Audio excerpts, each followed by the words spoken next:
ನಮಸ್ಕಾರ, ನೀವು ನೋಡ್ತಾ ಇದ್ದೀರಾ ಏನ್ ಸಮಾಚಾರ. ನಾನು ಸಬಾ ಹಕೀಂ. ಪ್ರಮುಖ ಸುದ್ದಿಗಳನ್ನು ನೋಡೋಣ. ಮೊದಲಿಗೆ ಹೆಡ್ಲೈನ್ಸ್. ಸಿಎಂ ರಾಜೀನಾಮೆಗೆ ಕ್ಷಣಗಣನೆ ಆರಂಭವಾಗಿದೆ. ದಸರಾ ಮುಗಿತಾ ಇದ್ದಂತೆ ರಾಜೀನಾಮೆ ಫಿಕ್ಸ್. ಮೈಸೂರಲ್ಲಿ ಬಿಜೆಪಿ ರಾಜ್ಯಾಧ್ಯಕ್ಷ ವಿಜಯೇಂದ್ರ ಬಾಂಬ್.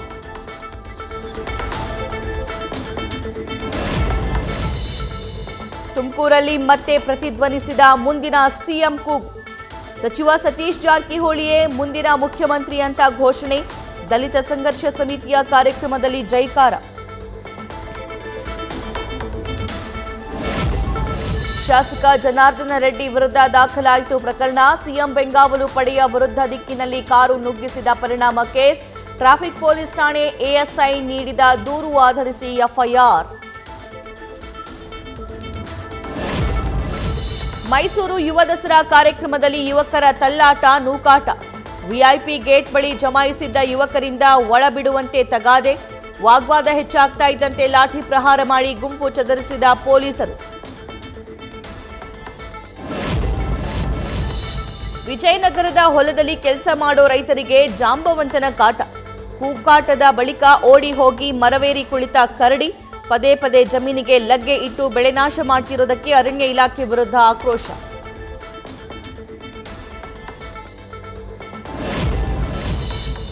ಬೆಂಗಳೂರಲ್ಲಿ ಮುಂದಿನ 2 ದಿನ ಜೋರು ಮಳೆ ಸಾಧ್ಯತೆ. ಕರಾವಳಿಯಲ್ಲಿ ಅಕ್ಟೋಬರ್ 10ರವರೆಗೆ ವರುಣನ ಅಬ್ಬರಿಸಲಿದ್ದಾನೆ ಅಂತ ಹವಾಮಾನ ಇಲಾಖೆ ಎಚ್ಚರಿಕೆ. ಚಿಕ್ಕಬಳ್ಳಾಪುರ, ತುಮಕೂರು ಸೇರಿ 12 ಜಿಲ್ಲೆಗಳಲ್ಲಿ ಯೆಲ್ಲೋ ಅಲರ್ಟ್.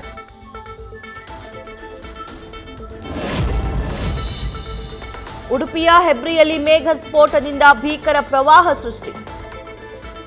ಬಮ್ಮಗುಂಡಿ ಹೊಳೆ ಉಕ್ಕಿ ಹರಿದು ಮನೆ ಜಮೀನಿಗೆ ನೀರು ನುಗ್ಗಿ ಭಾರೀ ಅವಾಂತರ.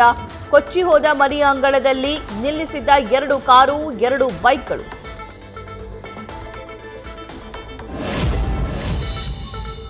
ಮಂಗಳೂರಿನ ಖಾಸಗಿ ಬಸ್ಗೆ ಇಸ್ರೇಲ್ ಟ್ರಾವೆಲ್ಸ್ ಅಂತ ಹೆಸರಿಟ್ಟಿದ್ದಕ್ಕೆ ಆಕ್ರೋಶ. ಹೆಸರು ಬದಲಿಸಬೇಕಂತ ಪ್ಯಾಲೆಸ್ಟೈನ್ ಬೆಂಬಲಿಗರು ನಿಗಿ. ಪೊಲೀಸರಿಂದ ಬಸ್ ಸೀಸ್ ಬೆದರಿಕೆ ಆರೋಪ. ಜೆರುಸಲೆಂ ಟ್ರಾವೆಲ್ಸ್ ಅಂತ ಬದಲಾವಣೆ. ಪ್ರವಾದಿ ಮೊಹಮ್ಮದರ ಬಗ್ಗೆ ಯತಿ ನರಸಿಂಹಾನಂದ ಅವಹೇಳನ. ಉತ್ತರ ಪ್ರದೇಶದಲ್ಲಿ ಯತಿ ವಿರುದ್ಧ ಪ್ರತಿಭಟನೆ ವೇಳೆ ದೇವಸ್ಥಾನದ ಮೇಲೆ ಕಲ್ಲು ತೂರಾಟ. ಹಿಂದೂಗಳಿಂದ ಆಕ್ರೋಶ, ಹಲವರು ಲಾಕ್.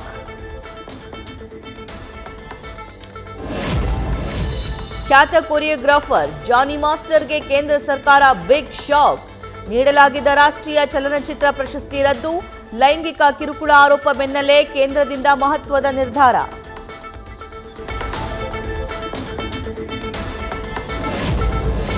ಮಧ್ಯಪ್ರದೇಶದ ಭೋಪಾಲ್ ಬಳಿ ಬೃಹತ್ ಮಾದಕ ವಸ್ತು ತಯಾರಿಕಾ ದಂಧೆ ಪತ್ತೆ. ಸುಮಾರು 1800 ಕೋಟಿ ಮೌಲ್ಯದ ಡ್ರಗ್ಸ್ ವಶಕ್ಕೆ. ಮೆಫೆಡ್ರೋನ್ ಡ್ರಗ್ ವಶಕ್ಕೆ ಪಡೆದವು, 2 ಬಂಧನ.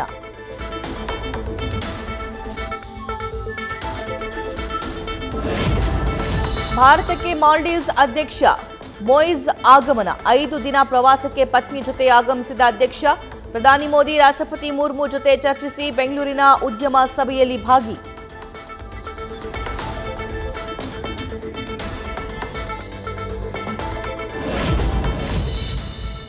ಬ್ಯಾಟ್ ಹಿಡಿದು ಕ್ರಿಕೆಟ್ ಆಡಿದ ಉತ್ತರ ಪ್ರದೇಶ ಸಿಎಂ ಯೋಗಿ ಆದಿತ್ಯನಾಥ್.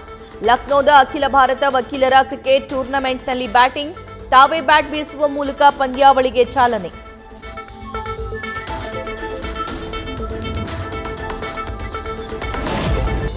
ಮಹಿಳಾ ಟಿ20 ವಿಶ್ವಕಪ್ನಲ್ಲಿ ಪಾಕ್ ವಿರುದ್ಧ ಟೀಂ ಇಂಡಿಯಾ ಗೆಲುವು. ಪಾಕಿಸ್ತಾನವನ್ನ 6 ವಿಕೆಟ್ಗಳಿಂದ ಬಗ್ಗು ಬಡಿದ ಹರ್ಮನ್ ಪ್ರೀತ್ ಬಳಗ. ಇತ್ತ ಪುರುಷರ ಟಿ20 ಸರಣಿಯ ಮೊದಲ ಪಂದ್ಯದಲ್ಲಿ ಬಾಂಗ್ಲಾವನ್ನ ಧೂಳಿಪಟ ಮಾಡಿದ ಟೀಂ ಇಂಡಿಯಾ. ನ್ಯೂಸ್ ಫಸ್ಟ್, ನಿರ್ಭೀತಿಯಿಂದ ನಿಮ್ಮ ಪರವಾಗಿ.